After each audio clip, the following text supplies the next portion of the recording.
LaxFactor podcast.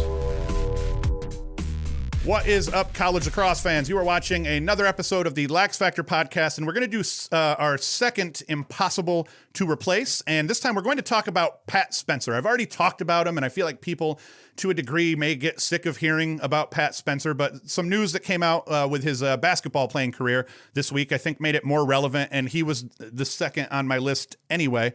So I want to talk about how Pat Spencer bullied every player on his path to winning the 2019 Tewaaraton Award, and why he's going to be impossible for Loyola to replace. Before we get into it, I want to make sure that everybody knows you can hit like, subscribe, hit the notification bell so you're notified when we put out more videos. And if you want to support us beyond that, you can go to LaxFactor.com. We have t-shirts, we have hats, we have polos, we have coffee mugs. So if you want to support us, go to LaxFactor.com and you can do so. And you can also find the audio version of the podcast and other things that we're doing there as well. So Pat Spencer, 2019 season, it was one of legend. From a statistical standpoint, it was very, very good. He put up 114 points while facing double and triple teams, but it's the way he scored those points that make Pat Spencer impossible to replace. How he got there.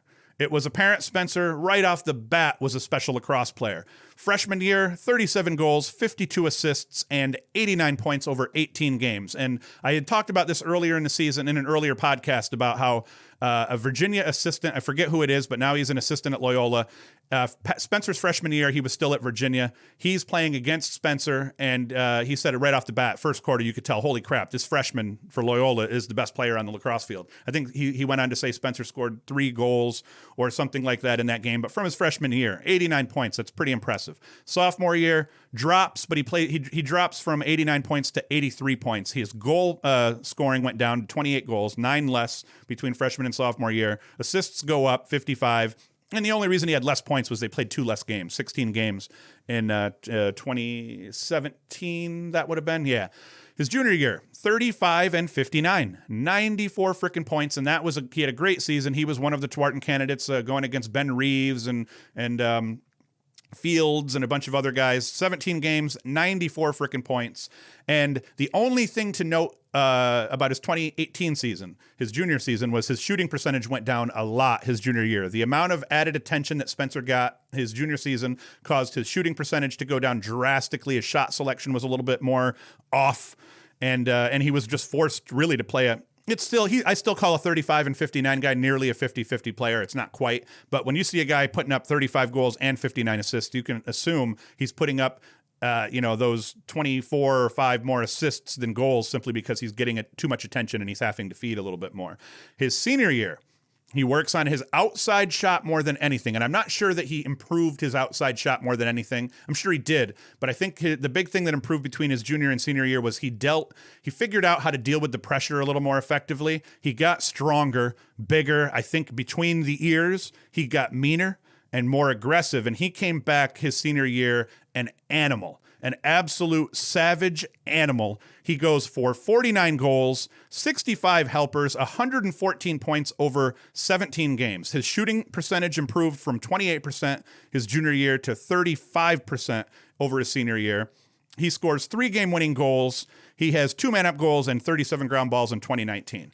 Now, I could say that's the obvious stat line of a Tewaaraton winner, but a lot of people are going to say, why Spencer over Amat? And that's not what this is about, but I think we kind of have to go there. Many argue that Grant Amat had a better season. His team made it further in the tournament and so on, puts up more points than Spencer.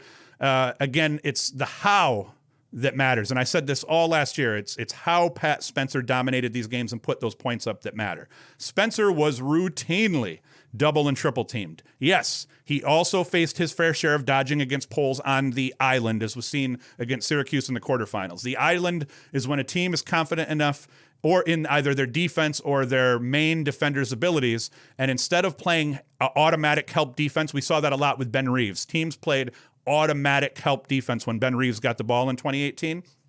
Ben Reeves touched the ball, guys started coming to help immediately, and they would pull what we really kind of call really aggressive, kind of trying to pinch him in double teams where they're coming out and kind of trying to trap Reeves. You didn't see a lot of that You saw a lot less of that, I think, with Spencer this year because his ability to just run through double teams would actually result in the defenses being hurt worse.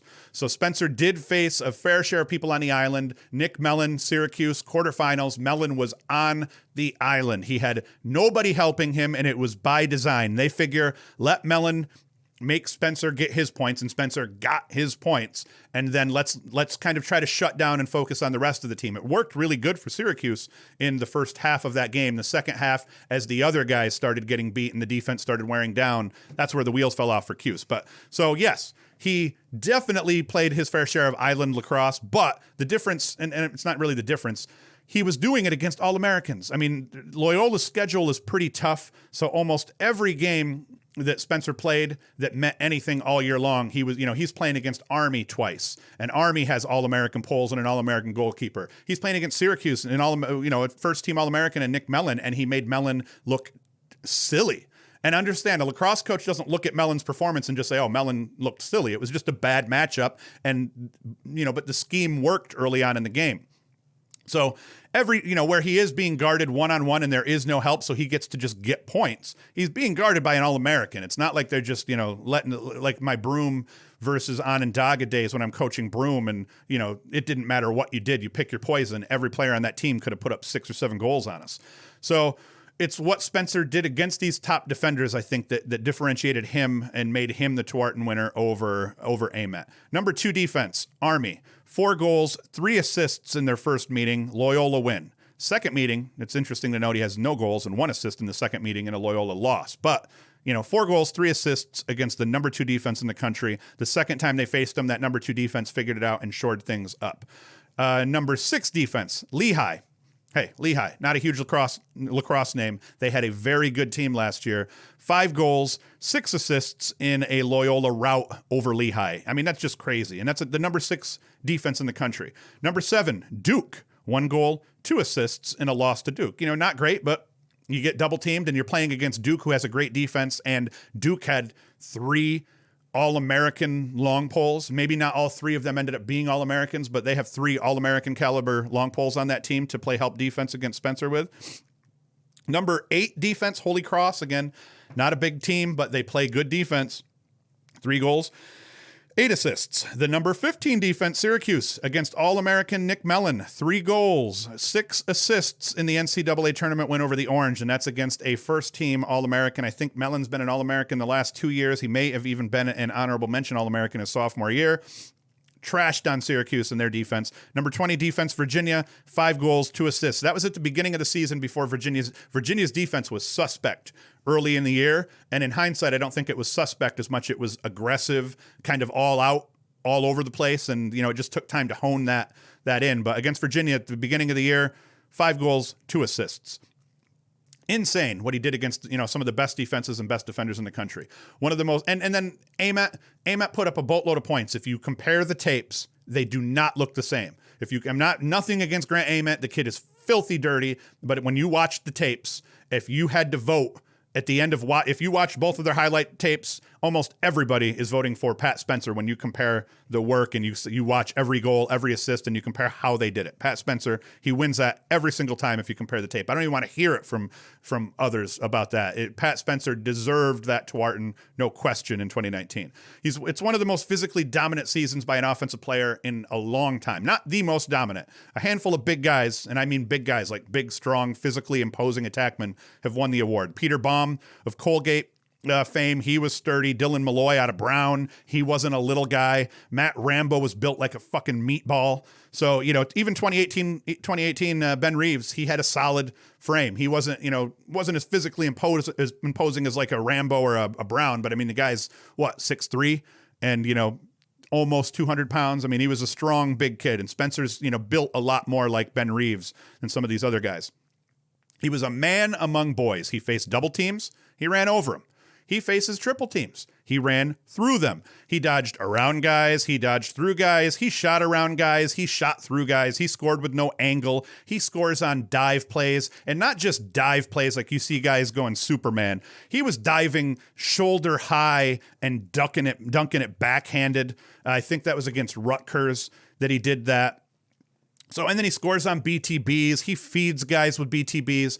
He played the entire 2019 season as if he had something to prove, and he succeeded. He played like a savage every time he stepped on the field. And one of the things I noted earlier in the year, it was almost like he knew all eyes were on him, and he's like, hey, let me show you guys while you're watching me, while I got your attention, what I can do. The Hopkins game comes to mind, where he appeared to be toying with the Blue Jays. He celebrated that was the famous, he scores a goal, left-handed shot off a wing, where he kind of went to take a step on a guy falls down, he takes a step back and just scores a lefty shot, probably a 10-yard shot off the left wing.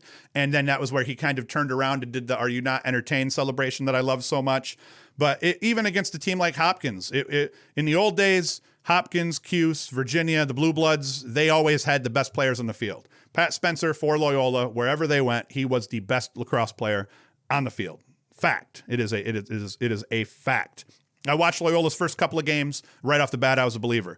In Loyola's win over Syracuse in the tournament, and as I say this, he totally raw-dogged Nick Mellon, one of the best shutdown one-on-one defenders in the country, totally looked outmatched and just didn't look good at all against Spencer. I already talked about it, but as I keep saying, that's not an indictment on a Nick Mellon. That's just how good Spencer is.